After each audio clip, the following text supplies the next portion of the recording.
Welcome to the JoyLab podcast, where we help you uncover and foster your most joyful self. Your hosts, Dr. Henry Emmons and Dr. Aimee Prasek, bring you the ideal mix of soulful and scientifically sound tools to spark your joy, even when it feels dark. When you're ready to experiment with more joy, combine this podcast with the full JoyLab program over at joylab.coach.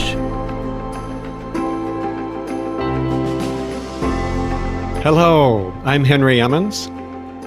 And I'm Aimee Prasek. So welcome to JoyLab, where we infuse science with soul to help you uncover joy.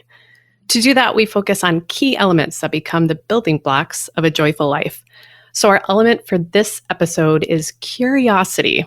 I maybe hope or bet we ignited your curiosity already. What on earth does curiosity have to do with joy? So let's dive in. We'll begin 2,600 years ago, and we'll go a little quicker after that, with the opening lines from the Dhammapada, one of the oldest known spiritual texts. So listen for some wisdom here on how curiosity might work to reshape our brains. We are what we think. All that we are arises with our thoughts.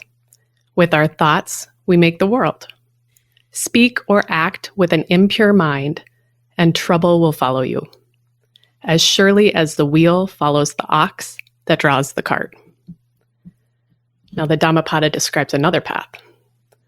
We are what we think. All that we are arises with our thoughts. With our thoughts, we make the world. Speak or act with a pure mind, and happiness will follow you, as surely as your shadow, unshakable. That is so beautiful. So when I hear that, believe it or not, I think of neuroplasticity. Now, of course, there was no understanding in Buddhist time of neurons, neurotransmitters, channels in the brain, but the insight is stunning. This line, as surely as the wheel follows the ox that draws the cart, sounds to me like what happens when we create a neural pathway, simply by repeating the same thoughts over and over again. The wheel finds the rutted channel in the road where lots of carts have gone before. So let me take a couple of minutes to paint a little fuller picture of how I think neuroplasticity happens. So imagine that you are standing in front of a grassy meadow and you have long, tall grass kind of waving in the wind, and no one has ever walked across it. But then you decide to walk across that meadow one time. You can look back and see very faintly where you have been. I think that's similar to what happens the very first time that you have a thought, a novel thought, or the first time that you do a complex movement or other activity. You have laid down a pathway in your brain, but it's very light. And if you never walked across that meadow again, the path would simply disappear. Now, imagine then that you walk this path again and again and again, every day, maybe many, many times a day. It's easy to imagine that with a little bit of time, you are going to create a real pathway. And you can look back and you can see very clear, this is a path across this meadow. In fact, it becomes so clear that anybody else who comes to this meadow and sees that is very likely to take that path themselves, because it is so clearly a path. Now, I believe that is similar to what happens when we entertain the same negative thoughts about ourselves over and over again, or the same fearful thoughts about the world, or when we simply keep feeding our minds with negative, frightening news or images. We are laying down the pathway and then reinforcing it over and over again by simple repetition. So with time enough, then that path is clearly visible to anyone else that comes to the meadow. And that's kind of similar to what happens once we've laid down this path of negativity or negative emotions. Some other event that seems unrelated can very easily take us down that same path again. Yeah, I can see that well-worn path with many footprints of mine on it, and I'm guessing those listening have felt those ruts as well. Yeah, I think we all have. I just see it as part of the human experience. But there's another side of the human experience that we can grow intentionally, on purpose. And that's what JoyLab is about. So imagine then that you decide or you realize that you've created some of these negative pathways. You can choose, if you're aware enough, you can choose to refrain every time you have the urge to go down that path again. You can opt not to do it. And if you can do that long enough, you are eventually going to see that path essentially disappear. It might still be there, and easily reawakened, so to speak, but for all intents and purposes, it goes away. And we can do that when we bring consciousness, awareness to some of these negative paths that we've created. But we can also choose to create more positive ones. So if you have an experience that you really want to grow or to reinforce, you can purposely take some time to begin having those thoughts or creating those images and repeating them over and over again in your mind. And you start to create something that's new and positive and helps you to see the world differently. Yeah, I think that lines up with one of the lines from the Dhammapada that I just introduced. With our thoughts, we make the world. Right. So that's like a massive idea there. So thinking of that, how can we apply that to curiosity and joy? Well, I think in a sense that quote from the Dhammapada is all about the mind's power to create our experience of the world. And it describes how that power can lead to trouble or to happiness. I believe it's in our best interest to learn how to have more influence over that process. And I see curiosity as a primary means to drive that creativity in a more positive direction. So the Buddhist path to a more joyful life is often referred to as the middle way. And there's a concept in the world of mental health that I think fits really nicely in line with that. And it is this spectrum from rigidity to chaos. This refers to the state of our minds, which includes both the thoughts and emotions inside of us. Now, with this spectrum, you don't want to live at either extreme. You want to spend most of your time somewhere in the middle. In other words, you want to find that middle way. Yeah, I'm very familiar with edges of that spectrum, perhaps others here. So sort of to describe them a little bit more, right? Rigidity, so digging in our heels, sort of the inability to break out of a looping thought, and then chaotic when our thoughts and emotions feel unstable, disjointed, all over the place. And so it sort of doesn't seem like a huge problem as long as we don't get stuck on either end or the other. But when we do get stuck, it really puts an end to curiosity and creativity really quickly. That's right. In CBT or cognitive behavioral therapy, we can easily see that this rigid, fixed pattern of thinking is often associated with depression. It's that need for the world to be black and white, for things to be either right or wrong. And sometimes we need to be right ourselves so badly that we fight tooth and nail to prove our point, even at the potential cost of a relationship.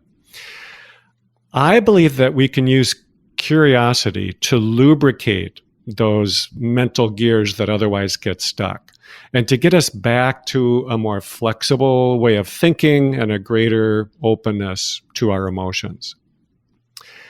Aimee, I get the impression that you don't get stuck like this very often, and I'm pretty sure I'm right about that. So can you just take a moment to talk a little bit about how you use curiosity to keep yourself out of this rigid way of thinking? Yeah, I can, but I definitely used to get stuck. I was a chaos champ. That was my spectrum side. And I think it might help as well to identify two key dimensions of curiosity. At least this really helped me. So externally generated curiosity and internally generated curiosity. So these dimensions, with the external dimension, we're essentially relying on our environment to entertain us. And now the internally generated dimension, that type of curiosity just sort of sparks from within, right? Without being dependent on what's going on around us. And now that type of curiosity, the internally generated one, is more of what we work with in JoyLab, and it's more associated with positive mental and physical health. Now, the external one is nourishing as well, but it can be, let's say, more easily overdone outside of that middle way, and can distract from the curiosity that really needs to happen in our own internal landscape. And I actually want to take some lines, Henry, from your book called Staying Sharp. I think it describes the trap perfectly when external curiosity runs amok. So in the book, curiosity is described as an outgrowth of our internal unrest. And it continues, for some, that unrest generates the motivation to pursue new opportunities and new challenges. It is a potent and creative force, right? So that's really what we're working on with JoyLab. Yes, that's the good side of curiosity, and that's right. Where we want to live. But we do have to be a little careful, because too much of a good thing can be just too much. Curiosity can be overdone too, and then it may create a kind of perpetual discontent that looks and feels a little bit like depression. It can be a sign of an unsettled mind, and it can just push us a little bit more toward that chaotic side of the spectrum. Yep, you just described me, Henry. So that's what I struggled with for a lot of years. I'll give two good examples here. I attended 7 colleges and universities in a pretty short period of time, convinced I could outsmart depression. It didn't work. And my friends always make fun of me for this one. This other example here, I've had like 50 jobs. I'm not exaggerating. Everything from playing McGruff, the crime dog, for elementary schools, to illegally selling flowers in bars on the Central Coast. And there's like a bunch of other gigs in there that I'm not going to explain. But many were really sort of a frantic attempt to stay distracted from and to run from the anxiety and sadness that I would feel in the more unentertained moments of my life. And so there's another line from Staying Sharp. I think that really describes how to sort of cultivate that healthy curiosity, that middle road. Here it is. Let's strike a balance between healthy seeking and constant distraction, recklessness, or disillusionment. That middle way. And so I kind of really see this as a grass is greener phenomenon as well. At least that's what it felt like for me. And so to also merge it with the meadow metaphor, you sort of continue to go down that well-worn path, searching for happiness, searching for joy, convinced it's waiting for you on the patch of grass just on the other side. And you're kind of sort of convinced that that path is different every time, right? It looks sort of novel, but it really is that same path toward that same patch of grass that seems to be greener. And when you get there, it's awesome for a moment. McGruff, the crime doc, that was great. Selling roses, whatever it is, dopamine hits. But then the novelty wears off and this discomfort bubbles up again. And I think what's interesting is that discomfort. Now, here's kind of the hard part, what we dig into JoyLab with. That discomfort is so potent when it comes to the benefits of curiosity. That's kind of where the learning happens. Is that right, Henry? Right. If you have even a little bit of openness, you can see things that maybe you didn't see before. And that broader perspective might at first make you a little uncomfortable, but it's that very discomfort that can create those new neural connections.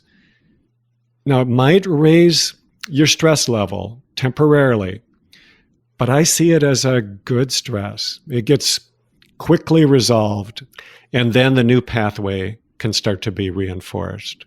Yeah, the ability to sit with that that feeling of discomfort. I think it was really the practice of mindfulness that helped me the most, and the idea of beginner's mind that brought me back into the balance, right, between rigidity and chaos. The idea that, this is new for me. I don't have to be an expert or resolve this. I can just be with this experience. And then if needed, maybe make my next best step. And I think toddlers and dogs are sort of the best demonstrators of this healthy curiosity. I'll give some direct quotes from my toddler and my dogs. Here they are. Ooh, look at this rock. This rock and this rock. These are the most beautiful rocks I've ever seen. And that rock. And look at this stick. This is the most interesting stick I've ever seen. Let's build a tower with these sticks and rocks. Let's run around with them and chew them up. Rip it to shreds. Absolutely. We recently got a young puppy, which has given me a lot of new experiences. And I do have the bite marks to prove it. But aside from the occasional, maybe it's frequent frustration, one of the coolest things about Bodhi is that he's teaching me to see the world with fresh eyes. There are just so many firsts for him. The first time he encountered a child or a much bigger dog or even a really hot day. But even the things that he's experienced many times look a lot like they're new to him, or at least he sure seems curious to see what happens next. And I like that you named your dog Bodhi, Henry, short for Bodhisattva, I believe, which means enlightened one. So how is that going for you guys? Is he acting out under the pressure of living up to the enlightened one? Well, that's the thing. He doesn't appear to feel any pressure at all. And I think it's because to him, there is no past and there's no future. There is only right now. Even if right now he is being a little bit of a stinker. And yeah, we named him Bodhi, partly because I really wanted him to be my teacher. But here's something I didn't really expect to learn from him: how to deal with anger and frustration. Yes, we have two dogs at home. One is a little bit of an older puppy, just over a year. And shall we say she ushered a baby bunny into the great beyond this week and left it in the yard for me. So I could have cued you into anger and frustration as learning possibilities with puppies. Well, we haven't had a puppy for over 30 years, and I somehow only imagined the good stuff and forgot about the biting, the chewing, the general naughtiness. But here's what I see in him, and I will tie this back to curiosity. Bodhi is already a master at letting go of negative emotions. He can get really mad at me too, when I won't let him do exactly what he wants to do. I mean, ferociously mad. But then 1 minute, 2 minutes later, it's gone. It's like it never happened. Whereas I might hold on to it for an hour or two just for fun, or maybe even all day if it was really intense. Now, I didn't actually need a puppy to show me that I hold on to negative emotions. I knew that. I've known it for a long time, and I've worked on it, and I've gotten a lot better. But clearly, I have not mastered it. I'm actually okay with that because I know there is no final mastery. Curiosity teaches us that. There's always more to learn. There's always something new before us, and that's actually a good thing. I love that. There's no mastery. There's always more to learn, always something new awaiting. So curiosity is really a core concept for us at JoyLab. And for those of us doing the guided program, it's a constant thread through everything we dig into. JoyLab, it's a learning laboratory. We guide members through a series of experiments, approaching all of our elements of joy with the curiosity of a scientist. I love that. Right. I do too. And being a scientist really means becoming a good observer, being able to watch the experiment unfold with an open mind because you don't yet know the outcome. So instead of thinking that you already know how things are going to turn out or being afraid of how they might turn out, you can be genuinely interested in what happens. And I think when we approach life in that way, it becomes a training ground for being in the moment. So let me close with a beautiful quote by the author Elizabeth Gilbert. And here it is. I think curiosity is our friend that teaches us how to become ourselves. And it's a very gentle friend and a very forgiving friend and a very constant one. Creative living is choosing the path of curiosity over the path of fear. Now, I like the clarity of that choice, the path of curiosity or the path of fear. It seems like a pretty straightforward choice to me. Yeah. So thank you so much for joining us for this JoyLab podcast. Until next time, try to notice whenever you have a fork in the road, a choice before you, and just see what happens when you choose to take the path of curiosity. What will happen next? Thank you for listening to the JoyLab podcast. If you enjoyed today's show, visit joylab.coach to subscribe for your monthly infusion of joy and to learn more about the full JoyLab program. Be sure to rate and review us wherever you listen to your favorite podcasts.